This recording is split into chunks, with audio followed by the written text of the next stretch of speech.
Sarjana muda, dengan selembar ijazah dan segudang ilmu, kau berjalan mengintai dunia, hanya untuk sebuah kehidupan pasti. Sarjana, bertahun bergelut dengan waktu dan buku, tak memupuskan dirimu untuk beranjak dari negara yang kering ke negara yang berlimpah. Hanya doa di setiap langkahmu, hanya impian yang tersesat di benakmu, berharap senyum menghiasi muka, menghapus duka dalam dada. Marilah kita mengulik kampus yang ada di Jepara, khususnya Fakultas Dakwah Unisnu di Jepara. Satu-satunya kampus yang ada di Jepara, berbagai disiplin ilmu dan kejuruan yang sudah mencetak lulusan sarjana 1 komunikasi yang mampu bekerja di bidang apapun. Tidaklah mudah menjadikan fakultas yang bisa mencetak lulusan yang mampu bekerja di era kontemporer. Sudah hadir narasumber kita, Bapak Dekan Fakultas Dakwah dan Komunikasi dan Kaprodi Fakultas Dakwah Komunikasi, Bapak Haji Nur Rahman Fauzan dan Bapak Haji Abdul Wahab Salim. Selamat pagi dan terima kasih atas kehadirannya. Untuk Bapak Nur Rahman sebagai Dekan Fakultas Dakwah Komunikasi, Unisnu merupakan universitas satu-satunya di Jepara yang terdiri beberapa kejuruan. Salah satunya Fakultas Dakwah dan Komunikasi, ya Pak. Bagaimana sih Anda sebagai dekan fakultas, cerita singkat mengenai sejarah berdirinya Fakultas Dakwah dan Komunikasi? Perlu saya sampaikan bahwa Fakultas Dakwah dan Komunikasi dulunya namanya Fakultas Dakwah, itu masih juga zaman Unisnu. Fakultas Dakwah lahir bersama dengan Fakultas Tarbiyah dan Fakultas Syariah, dan sekarang menjadi Fakultas Dakwah dan Komunikasi bahwa Komunikasi Islam untuk lahir pada sebetulnya sudah dimulai sejak tahun 1989. Ya, kemudian dapat ujian operasional, kemudian dapat SK dari Menteri pada tahun 1991. Bergabung dengan Fakultas Tarbiyah dan Syariah di bawah Ayong Unisnu, Institut Islam untuk Ulama Jepara. Rektornya pada saat itu Dr. Haji Sahanipun.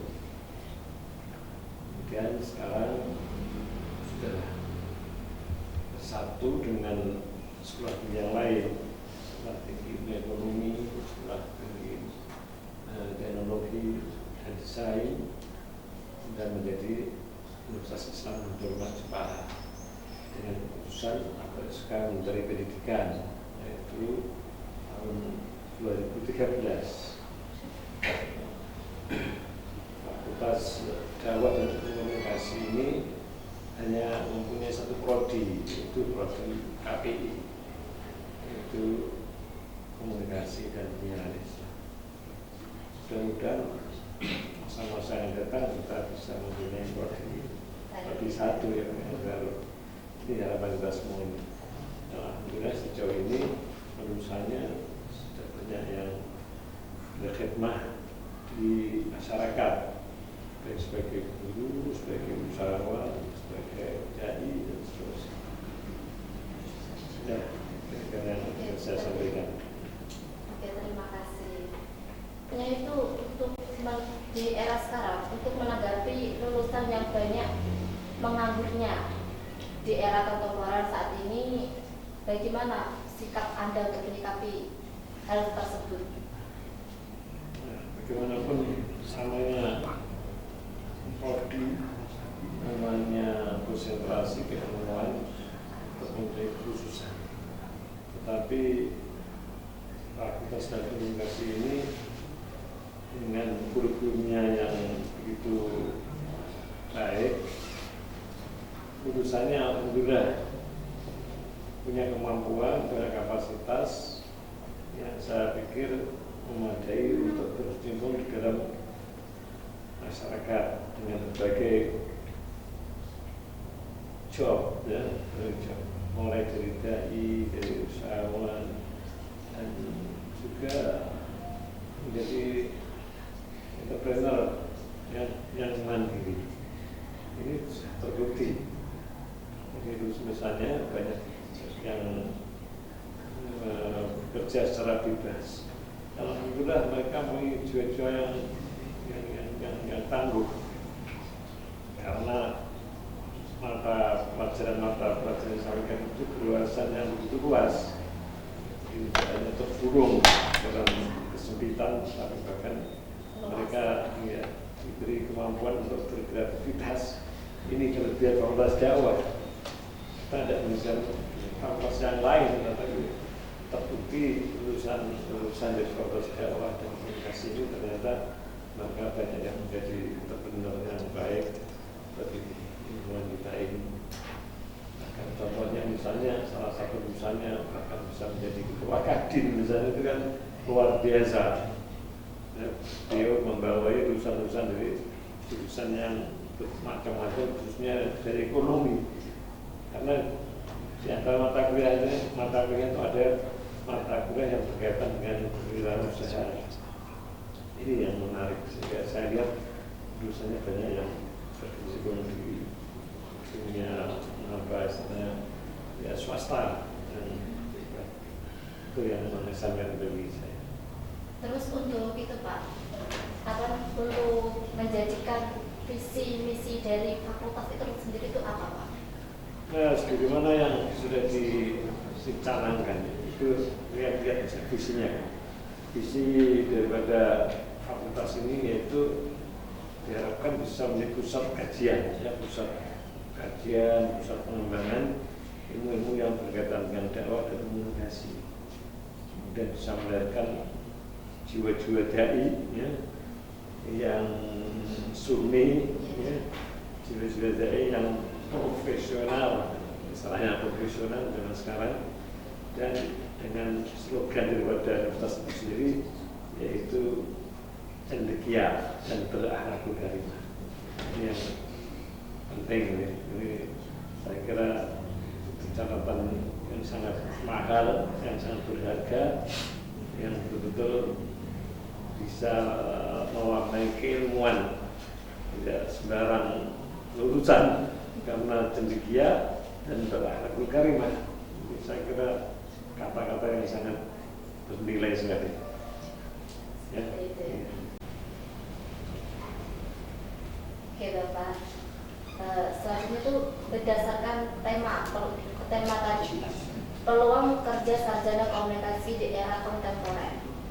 Bagaimana menurut Bapak prospek lulusan Fakultas Dakwah dan Komunikasi di era kontemporer ini sehingga alumnya tidak menjadi pengangguran? Strategi apa yang Anda lakukan biar mahasiswa Fakultas Dakwah dan Komunikasi ini lulusan tuh menjadi lulusan yang terbaik itu, tidak lulusannya tidak menjadi pengangguran, terus berkualitas gitu loh. Jadi tadi sudah saya sentuh kan, sudah sebagian tadi. Nah, ini yang lagi semuanya itu tidak lepas di guru-guru.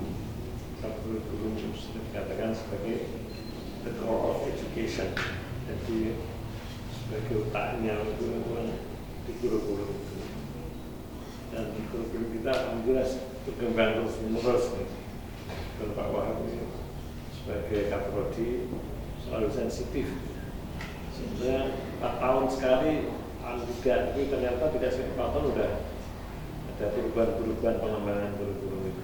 Jadi mata kuliahnya dibuat semenarik mungkin supaya nanti lulusannya itu bisa hidup pada zamannya kan begitu. Ini yang penting. Dan sementara ini kita sudah punya jaringan-jaringan dari berbagai pihak, itu media elektronik maupun media surat gambaran ini kita dan kenyataannya sebagian mahasiswa banyak ada yang belum lulus sudah bisa bekerja di media-media itu, menunjukkan bahwa mereka siap untuk hidup di zamannya nanti dan sebenarnya zaman teknologi kan. Nah, kita alhamdulillah kita sudah mengikuti hal seperti itu, makanya perlu ditindakan terus. Memang tidak ada cukupnya, kalau tadi artinya untuk bekal dasar saya pikir sudah cukup. Dan mahasiswa-mahasiswa dari Fakultas Data dan Komunikasi ini itu bisa mengembangkan ilmu komunikasinya dengan baik, karena dosen-dosen yang ada di kita ini punya kapasitas yang mumpuni dalam hal ini, dan komunikasi saat ini sangat dibutuhkan sekali. Jadi bekerja di lapangan saya pikir urusan dakwah lebih siap dengan lainnya. Ya, ini yang menarik. Jadi mereka sudah gembreng dengan materi-materi perkuliahan ini yang sifatnya itu menjelajah. Ini yang saya senang di situ. Saya sendiri kalau ingat seperti itu, saya ingin jadi mahasiswa lagi. Sebab saya terus terang dari lulusan pendidikan yang sifatnya lebih terkotak, tapi yang dakwah ini saya sering menyemangati mereka. Anda seakan-akan berada di satelit, bisa melihat Mekah, bisa melihat New York, bisa melihat Moskow, bisa melihat Tokyo dan sebagainya. Ya, jadi artinya mereka tidak berwawasan sempit. Dan ini sudah terbukti beberapa tulisannya seperti itu. Jadi guru bisa, jadi dai bisa, jadi penulis bisa, wartawan bisa, jadi peneliti bisa, Masya Allah. Iya. Cuma sementara ini kan orang masih banyak yang terpaku dengan pengertian dakwah itu secara sempit, sehingga banyak orang yang tidak berani masuk fakultas dakwah. Padahal dakwah bisa dengan segala cara, bisa dengan lisan, bisa dengan tulisan. Saya sering mengatakan bahwa Anda itu bisa jadi gurunya profesor. Tulisan Anda kalau tulis dengan baik, yang baca orang mulai tidak lulus SD sampai profesor akan baca tulisan Anda. Jadi Anda jadi gurunya segala lapisan. Lain kalau jadi guru di kota kelas itu saja.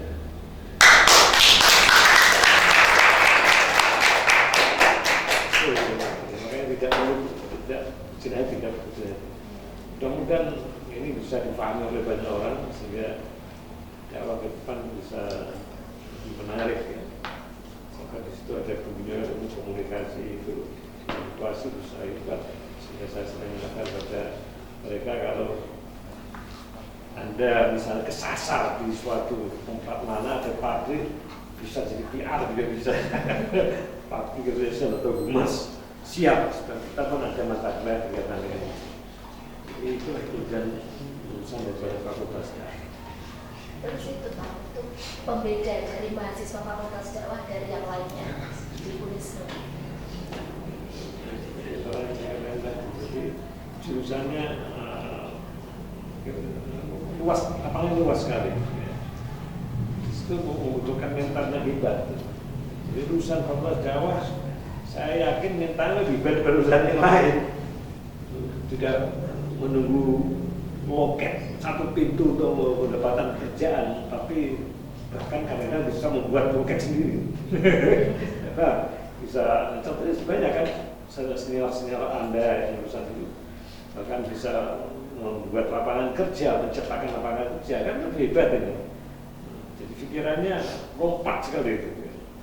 Saya yakin dengan materi kurikulum yang disusun oleh Kaprodi secara baik ini, insya Allah bisa menjadi bekal yang sangat luar biasa untuk calon lulusan Fakultas Dakwah dan Komunikasi. Selamat pagi Bapak Haji Abdul Wahab Saleh. Selamat pagi.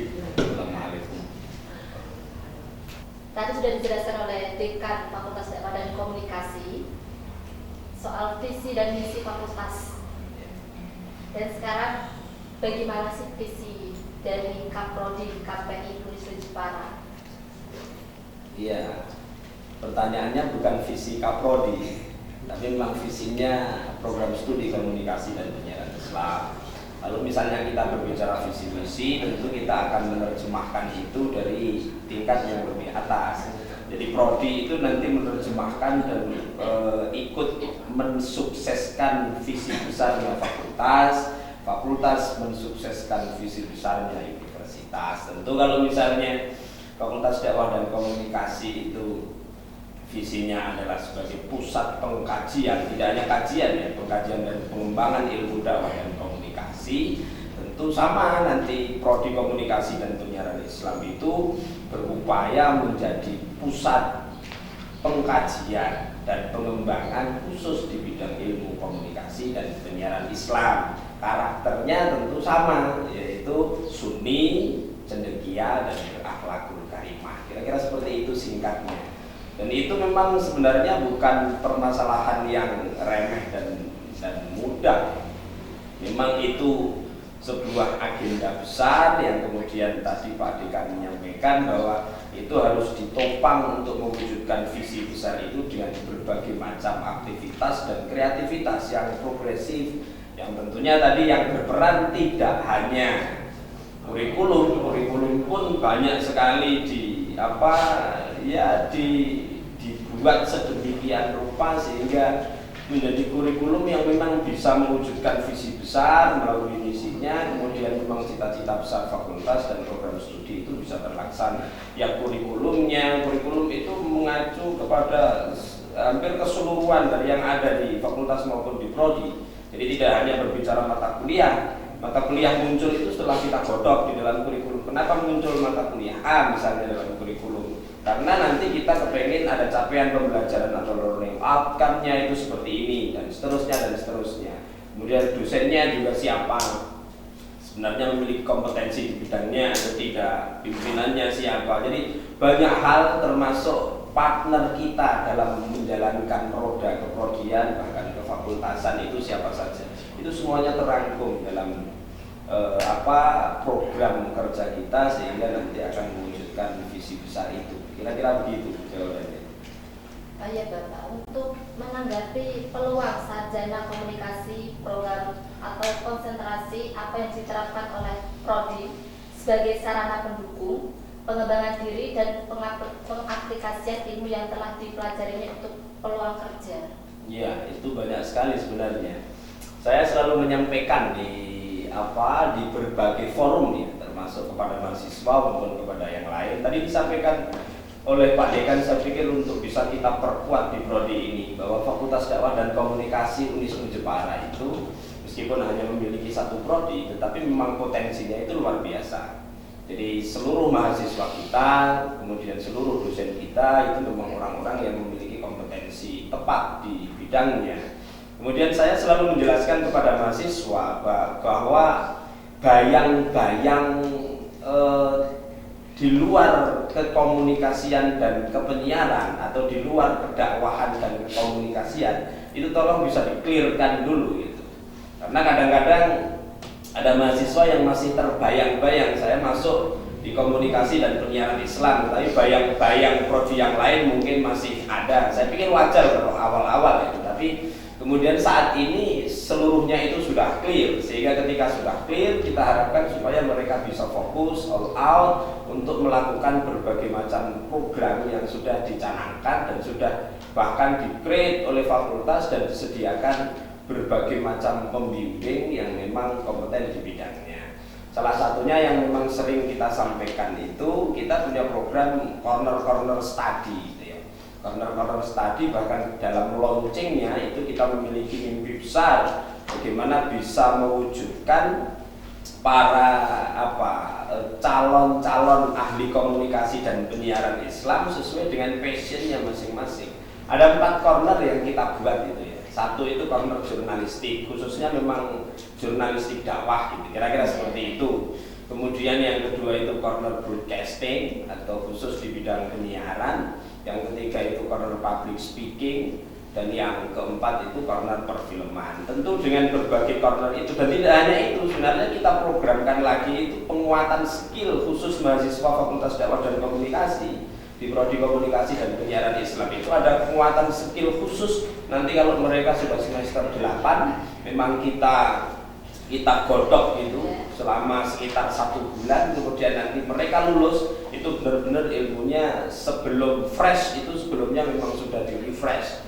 Jadi memang banyak sekali strategi yang memang kita canangkan di situ. Nah, corner-corner itu tadi memang semisal corner jurnalistik. Kita kepengen bahwa itu betul-betul menjadi pojok studi itu bagi mahasiswa Fakultas Dakwah dan Komunikasi yang memiliki passion di bidang jurnalistik, terutama jurnalistik dakwah. Ya anggap saja dakwah bil kolam gitu ya. Itu mereka di laboratorium, kita ada laboratoriumnya, kemudian memperkuat majalah mahasiswa itu yang namanya Fokus. Kemudian dia memang bergelut di bidang kejurnalistikan, bagaimana tata cara menulis, bagaimana memberitakan dan seterusnya. Kemudian setelah mereka digodok di dalam forum-forum itu, mereka juga berani keluar untuk memfasilitasi mungkin ke pesantren maupun ke sekolah setingkat SMA, MA atau setingkat madrasah sanawiyah, SMP dan lain sebagainya, memfasilitasi kegiatan kejurnalistikan, dan itu sudah dilakukan. Kemudian yang broadcasting juga seperti itu, tidak ada laborat sebenarnya radio. Kemudian selama ini kita menggunakan Uni FM yang ada di sebelah masjid kampus. Itu juga di dalam dia menggodok kompetensi di bidang broadcasting, tapi kemudian keluar dia berani memfasilitasi berbagai unit atau lembaga yang ada di luar. Nah, itu untuk kegiatan yang sama.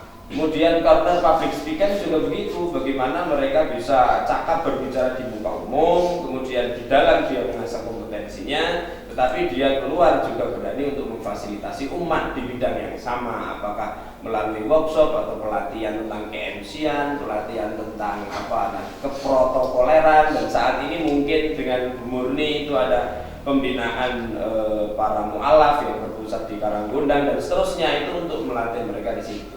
Dan tentunya yang terakhir tadi ada perfilman. Jadi corner perfilman itu memang awalnya kita proyeksikan seluruh mahasiswa Fakultas Dakwah itu sebelumnya bisa mengkaji gitu ya, mengkaji local wisdom terutama dari tradisi lokal yang ada di Jepara ini. Kemudian setelah dikaji tradisi-tradisi luhur itu tadi, kemudian dibuatkan film dokumenter atau film indie, sehingga memang kita juga bisa mendakwahkan Islam, dan Islamnya juga Islam, anggap saja Islam Nusantara gitu, kepada umat dan seluruh masyarakat, sehingga kita menginisiasi itu dan kita dianggap pionir di bidang itu, sehingga kita berharap nanti dengan begitu mahasiswa bisa berhasil, kompetensinya juga kuat, akhirnya nanti bisa bermanfaat untuk masyarakat. Gitu kira-kira. Tepuk tangan buat Kapolri Jepara.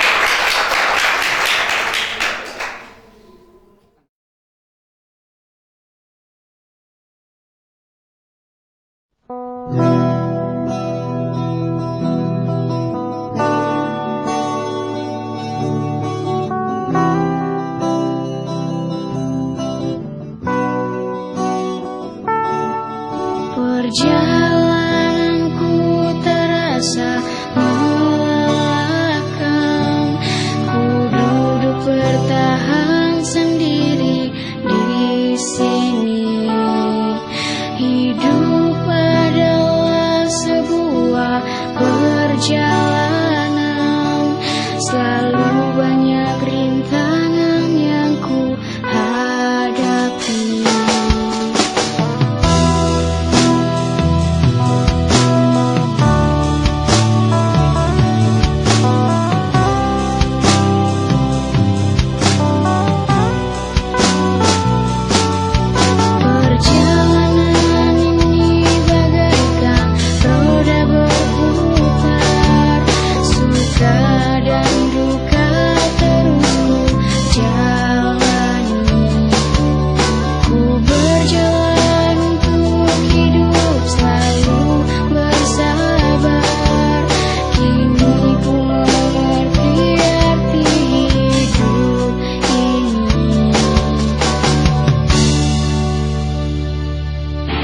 Ku terus